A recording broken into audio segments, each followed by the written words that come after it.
Welcome back to Midday. We're down at the Kamloops Art Gallery this afternoon, checking out a couple of the new exhibitions in the main gallery. And joining us today is Adrienne Fast. She is the interim curator who is taking the place of Chair Neville while she is on maternity leave. Welcome to a new position. Thank you. It's wonderful to be here. Good. It's great to have you. And we're very excited to hear a little bit about one of the two exhibitions right now. And that is the one done by Kipling. It's called Gestural Terrain. And Kipling is from Falkland. She is. Well, she lives in Falkland. She's lived there since about the mid-1970s.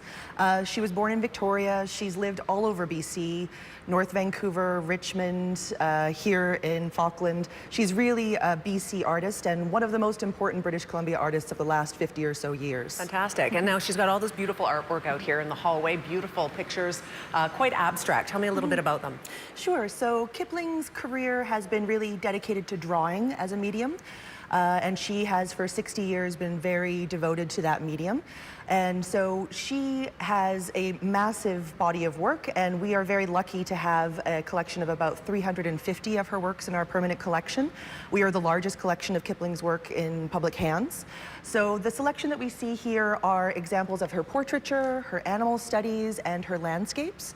And in Kipling's work, all of the works break down into the same kind of gestural marks on the page, so that her animals start to take on the qualities of portraits, her humans start to take on the qualities of landscape, and you see sort of the atomic elements that make up all things in her creative practice. Fantastic. So she has many different collections. This is just one of them. Yes, so her work is in the collection of the National Gallery in Ottawa, the Art Gallery of Ontario in Toronto. She also has work in the British Museum in London and many other public collections across Canada, but we have the largest collection, and that's largely due to an ongoing relationship with our curatorial staff here and her since she's moved to Falkland. Would it be fair to say she gets her inspiration from the surroundings, from where she's living at the time? Because Absolutely. I look at even the one behind us here, I can see a suggestion of horses and mountains, and to me that's very much Falkland, but maybe it's not, I don't know. No, I would say you're absolutely right, that every place that Kipling has lived, she has taken great inspiration from the area around her.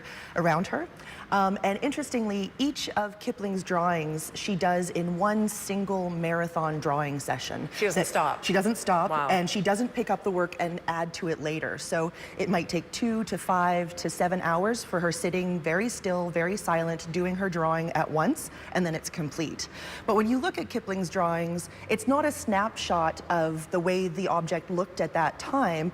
Instead, her drawings are about the experience of looking at something over a long period of time, looking at something many times. So you see the essence of a thing rather than its exact physical appearance. Right, fantastic, very interesting. It's always interesting to me to realize that we have these very gifted artists in our area and we wouldn't know. Like I personally didn't know that Kipling was just living in Falkland and has all this beautiful artwork. Yes, she does. Fantastic. She's one of our very talented sort of nearby locals. Yes. And has been very feted and had a very successful career, as I say, since the early 1960s. So we're very lucky to have her. Fantastic. If you would like to come out and check out Gestural Terrain, it will be here until the middle of March. March 25th. March 25th at the Kamloops Art Gallery. You can absolutely come down and check it out. We will be back with more Midday in 2 minutes. Stay with us.